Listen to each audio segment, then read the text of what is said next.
Some schools charge as high as 38,000 for uniforms. I have directed that there is no child who will be kept out of class because of uniform. Jatend piny owacho nodhi tieko mibadhi mokwako ng'iepo mar lep sikunde mamono thoth nyithindo donjo mayot e sikunde. Waonge gimiluongo ni stima gwenka. Minister mar Energy opia wanda ito korgi ni maloka. Iwinjo. Mage gwenge monego beno kwongo chakogo. Jodak kod johala e chiro ma onyinyore ywago mudho mokwako chiro no magiwacho ni thiro dongruok. Pesa ne manyalo konyowa osiptal, pesa ne manyalo konyowa gi thieth matindo, pesa manyalo konyowa gi jok mowito miregi, jok mowito nyithindgi, kire jok madwaro thieth. Jodak ma Owino Uhuru ywak ni pok ochul gi higni tok doho ng'ado ni giyud pesa ewi masira mane giyudo mag kwiri.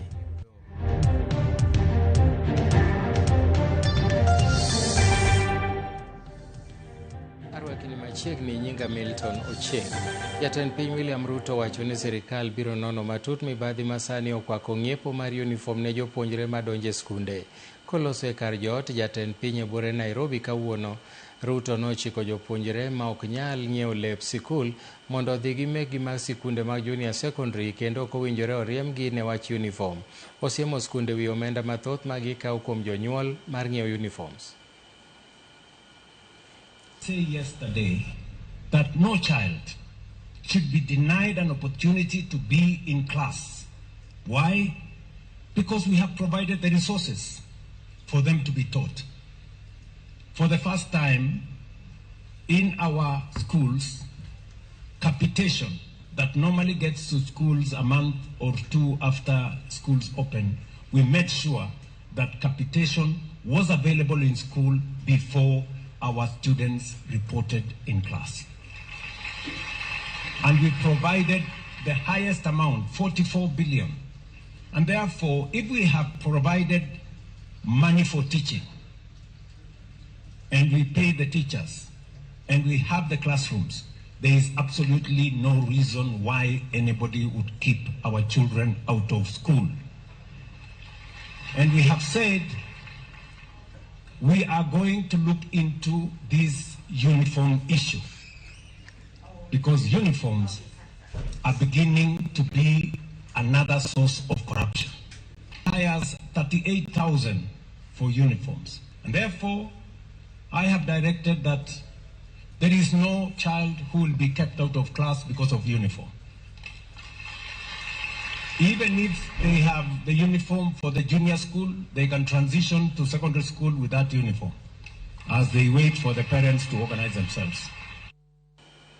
Jopuonjre masomo e mbalariany ma Tom Mboya e kaunti ma Homa Bay odok nogai mar ODM Dr. Oburu Oginga ka gikoni en ema en gi teko mar tero duond burano nyime bang' tho mar Raila Odinga.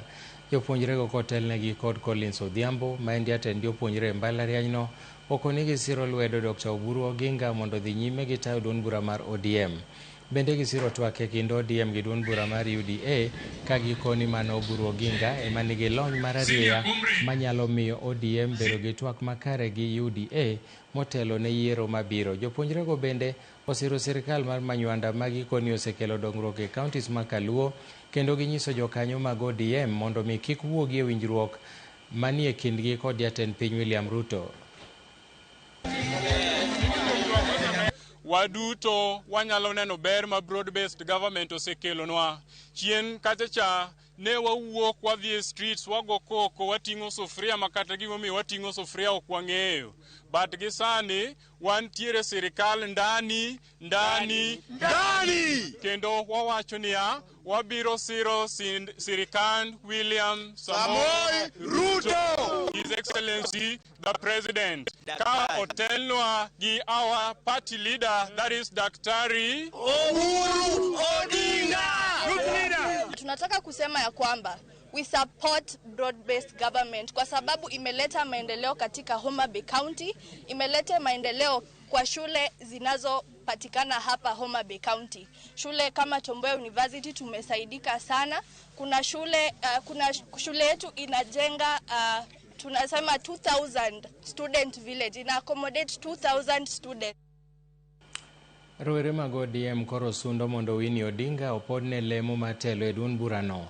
Rowerego lero ni mano kende e okang' mar tego telo mar joma tindo e pachoka kaluwore kod dwaro mar jogo manoloso duond bura mar ODM.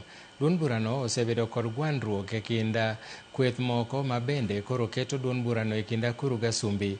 Rowerego kotelnegi kod Brian Midiwo bende okwayo jokanyo duto mag duond bura mar ODM mondo chiw luor na nyuola mar Raila Odinga. To ma wuoyo nikech chama marwa mar ODM. Chama mar ODM sani nitie gi tungni moko ka gi ka.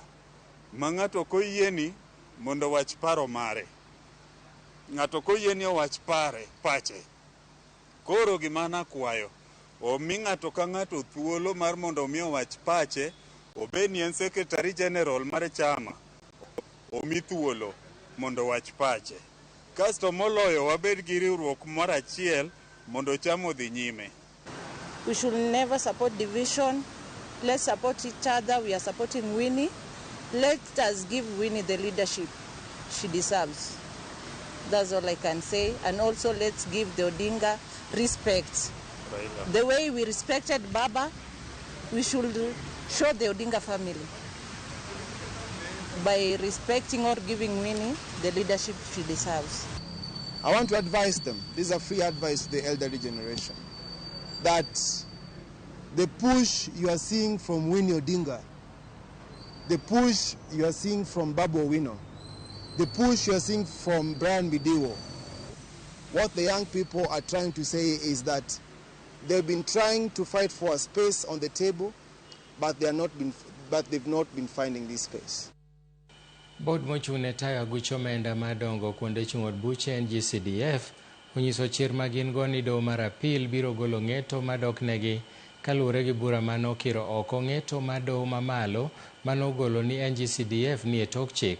Doho mamalo dwe mar 12 higa mokalo nomiyo bod mar NGCDF nyaka dwe mar 6 higani mondo lure gi ng'eto mar dohono mane rik gisegolo. Kata kamano jakom bodno Laga Luoch gi jata tije maduong' e bodno Yusuf Mbuno okoni gin kod chir ni doho mar apil biro golo ng'eto modoknegi kaluwore gi neno moromo magisepedho e dohono mar dokne tij NGCDF.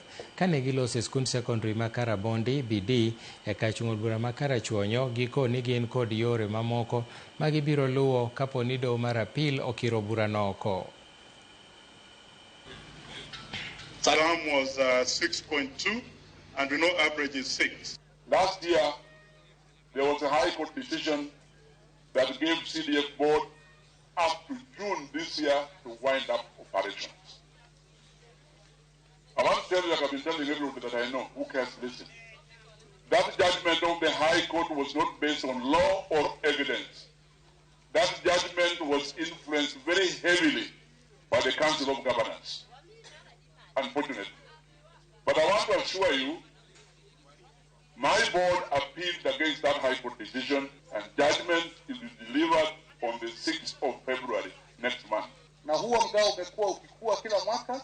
Mwaka huu wa kifedha National Treasury kugawia bilioni 58.8 58.8 billion shillings. Hizo zimekuja kwa National Government CDF. Case in point is what has been done in these 3 years with the CDF, and use a case study of your Mheshimiwa for the last 3 years, and how much or he has been able to accomplish. I'm saying what they give me is almost equal to those who have 20 schools, both secondary and primary. You can see how much lopsided this tangle is. I've been getting much less than what I deserve, producing out of that a lot more than what even me sometimes I wonder. Jodak magweng' Mawino Uhuru e kachung' od bura ma Jomvu Mombasa manoyudo masira kaluwore gi kwiri mar led mane okere alworano ma bende ne gichuo ywagi ne piny owacho wacho ni pok yudo chudo kata kobedo ni doho nong'ado nochulgi siling bilion 1.3. Gikoni thothgi sani tuore nikech kwirino manodonje dendgi ka moko kuomgi bende osewito ngimagi kaluwore kod midhiero mane kwirino keto kuomgi. Joja oko nigi ler kowuok Mombasa. En gweng' ma Owino Uhuru e bura ma Jomvu Mombasa. Kae ne ayudo kama kuom jodak temo poro wach ewi kaka ginyalo yudo chudo margi to chutho bang' doho ng'ado ni ochulgi omenda kaluwore gi midhieche mane ojukogi kaluwore gi kwiri mane wuok e kambi moro e alwora mane gidakie no kelonegi midhiero. Watuo pesa ni manyalo konyo osiptal, pesa ni manyalo konyo gi thieth matindo, pesa manyalo konyo jok ma owito mieregi, jok ma owito nyithindgi, tire jok ma dwaro thieth, tire gik mang'eny monego watim gi pesa no. Nyaka ne wadhi e court ma court amuru ni pesa wa miyo higa ma 2022 nyaka sani pok wayudo pesa wa. Jodongo sedi, nyithindo matindo sedi, kata mine bo sedi. Lakini achiel ma koro dong' mawinjore mkawan ema koro wayok ni konyo mondo wacham pesa kik waluw joka kapok wanong'o pesa wabe. Kotel negi kod jaduong' gweng' ma alworano Alfred Ogola, jodak go nyisa ni kwirino ne orocho ngimagi, gino mane omiyo moko kuomgi owito ngimagi. Yani ibedo maonge ngufu ng'ama dichuo. Mino be nyalo bedo maonge kata gombo kata hami mongo ma ng'ama dichuo. Koro daga ka gidhaki or kanya uchal wele odno. Nikech gini osenego ngimawa. To ng'ama dichuo maonge ngufu ma dichuo donge ngimane orumo. To dago kaka nyalo nyuol donge ngimane orumo. No afekta kako nino ng'uta kaka ntiere. Sani bende akanyal timo tijena kaka chon. Tuo sate ya bara sate ok chal kaka chon kaka nantiere. Lidi no yuda kayach nyara matin. Koro kila kadhi kliniki penja ng'omo kilo ni ok medre. To ananyiso gini anakia. So chopo kuma koro adhi konyra. Nyisa ino kanyal konyra ma normal nikech kilo na ni piny. Nodwano kaka no affecta kodo. No mako jaoda to dhi omako nyathina. To jogo duto te gini e lowo. Koro bedo na malit. Irina Kinyi kona ni nyaka ne kwirino donji e dende, ngima okosebedo ne mayot to chutho e temo manyo thieth. Negipima, ging'ise ni ok nyal golo na nyaka gichocho dog piny. To gino mondo dog piny, ting'ise ni amadh chak pile, achamo gi rabolo pile. Chak pile, kigo e dwe chak, kata kod mobede matina ma chak maduong' mano bende mana pesa mang'eny. Kata kod bede ni en mana rabolo no mano bende pesa mang'eny. Koro mane daktari chodhi, mowacho ni wanyalo golo lakini wanaga ong'isa ni wanyalo golo 60-50. Mano percentage mane gin godo. Ok gin 100% ama 90. Koro mane wacho ni awe mondo nyaka gicho lor piny. Mondo kanya so yie, pesa obi oyudre, ne gidolo 350. En lweny magikoni gisetemo goyo gi riwruok makedo ne weche mag alwora mar Center for Justice, Governance and Environmental migawo mar omenda John Mbadi mondo mi koro donjre wachno mar neno ni omenda no ichwalo negi mondo mi githiedhre godo kaachiel kod chopo dwachgi mamoko. 1.3 mano onego bednu imiyowa to milion 700 no onego bedni luokonwa kodo mtaka uchafu mane giketonwa ka mondo goli wadogi hali maro mano antiere chon. Koro duto te no bedo bilion 2. Aparo ni ka wachno ochopo ni John Mbadi onyalo timonwa mapiyo mondo ji oyudie pesa gigi. Koyawo pesa no wuok, nyithindo mine machalo kaka wan wadhi yudo thieth mayot. To wabedo koni Nyasaye erokamano. Ani matony. Do Nyasaye dhi. Takiri Nyasaye no nacham pesa ni. Koro usuba konya mani miya pesa ni acham. Achiedhra kodo kapod angima. Nyukwayo dhi kodi skul. George Aoko, Ramogi TV, Mombasa.